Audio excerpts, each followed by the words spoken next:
पुल तो गिरेगा ही, क्योंकि आप पुल के पहले जो स्थल सर्वे होता है उसमें भी भ्रष्टाचार है बिहार में। स्थल सर्वे में पूरे अनुमानित राशि का 10 से 12% खर्च किया जाता है। ये नीतीश कुमार इंजीनियर बहुत ही भ्रष्टाचारी हैं और इनके भ्रष्टाचार का तरीका बड़ा ही अजूबा। 2 तरह का थ्योरी है। अगर 50 करोड़ से ऊपर का एस्टीमेट है तो गुणवत्ता के नाम पर वह एस्टीमेट 2 गुना, 1.5 गुना, 3 गुना तक ज़्यादा रहता है। और बिहार में नीतीश जी के सत्ता प्राप्त करने के बाद कोई ऐसी बड़ी परियोजना नहीं है जिसका कि टाइम एक्सटेंशन नहीं हुआ हो, जिसका कि स्ट्रक्चरल बदलाव नहीं हुआ हो। आप एकदम पूरे गौर से देखिएगा। तो पुल गिर रहा है, वो तो गिरेगा ही, पुल गिरेगा ही, क्योंकि ये सारा एस्टीमेट ये भ्रष्टाचार के लिए बनाते हैं, चुनाव के समय पैसा उगाही के लिए बनाते हैं। और 50 करोड़ से ऊपर का जो रहता है उसमें इनके मंत्री, चीफ एग्जीक्यूटिव हिस्सेदार होते हैं। टेंडर में कोई समझौता नहीं, टेंडर एकदम फेयर होता है इनके राज्य में। जो टेंडर ले लिया, काम तब स्टार्ट होगा जब आप मंत्री से लेके executive engineer, chief executive engineer को उसमें भागीदार बनाइएगा। और 50 करोड़ से नीचे का जो परियोजना है उसमें ये 40% कमीशन लेते हैं।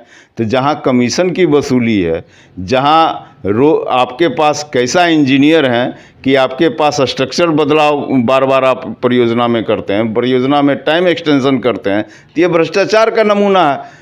पुल तो गिरेगा ही, क्योंकि आप पुल के पहले जो स्थल सर्वे होता है उसमें भी भ्रष्टाचार है बिहार में। स्थल सर्वे में पूरे अनुमानित राशि का 10 से 12% खर्च किया जाता है। वह शुद्ध रूप से भ्रष्टाचार है। यहाँ स्थल सर्वे करने वाले लोग नहीं हैं। बहाली तो अभी ले रहे हैं, सर्वेयर का बहाली ले रहे हैं, अमीन की बहाली ले रहे हैं। स्थल जांच करने का बहुत बड़ा बिल्डिंग राजेंद्र नगर में है, मिट्टी जांच करने का बहुत बड़ा बिल्डिंग है और उसमें पदाधिकारी और वैज्ञानिक ही नहीं है। तो वह स्थल जांच भी इंजीनियर ही करेगा जिसको कि मिट्टी का जानकारी नहीं है। तो ऐसे में तो पुल तो गिरेगा ही। अगर बीजेपी भ्रष्टाचार मुक्त सरकार चलाती है तो धर्म के नाम पर उत्पात काहे मचवाती है? धर्म के नाम पर उत्पात तो भ्रष्टाचारियों का ही देन हो सकता है। जात के नाम पर उत्पात तो भ्रष्टाचारियों का ही देन हो सकता है। आखिर पैसा आता कहाँ से?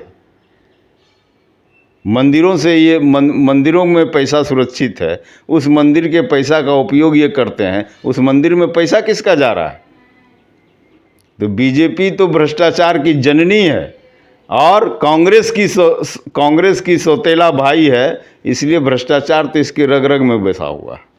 दूसरी सवाल है, इतना पुल लगातार गिर रहा बिहार में, विपक्ष के पार्टी कोई आवाज़ नहीं उठा रही, इस पर क्या कहते हैं?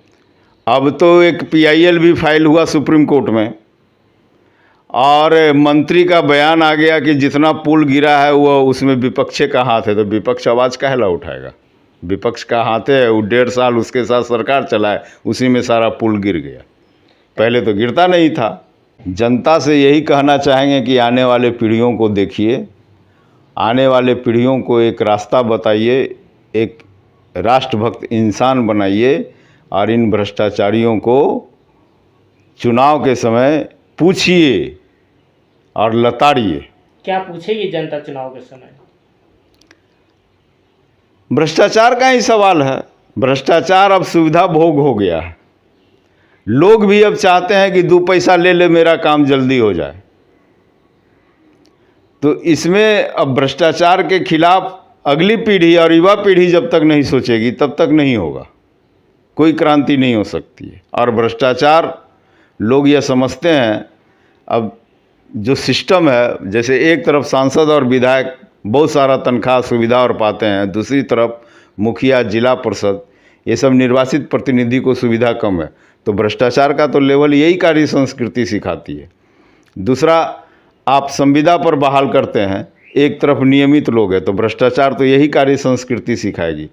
तो हम भ्रष्टाचारी बनने के लिए ही सरकारी सेवा में जा रहे हैं, परीक्षाओं में घोटाला कर रहे हैं, पेपर लीक करवा रहे हैं, सीटिंग करवा रहे हैं। क्यों करवा रहे हैं? ताकि हम भ्रष्टाचारी बन सकें। और जो गार्जियन हैं वो भी चाहते हैं कि मेरा बेटा किसी न किसी तरह से सरकारी नौकरी में पहुंच जाए, लूट ले, मकान बनावे, ये दे वो दे, जबकि उन गार्जियन की इच्छा पूरी नहीं होती है। बेटा बाद में पूछता नहीं है, वो तो कहता है कि हम किसी पीर बाबा के वजह से, किसी मसीह के वजह से, किसी देवी देवता के वजह से हम इंजीनियर बन गए, माँ बाप का योगदान क्या है इसमें। तो उनकी इच्छा भी पूरी नहीं होती, लेकिन अपने बेटा को एक भ्रष्टाचारी अफसर बनाने के लिए बाप भी बेचैन है। तो भ्रष्टाचार पर बहुत कुछ अब बोला नहीं जा सकता है। इसको अब मान लीजिए कि पुल गिरेगा ही, कमीशन बढ़िया नहीं मिला होगा, टाइम एक्सटेंशन नहीं हो पाया होगा समय पर, तो पुलवा तो गिरना ही है।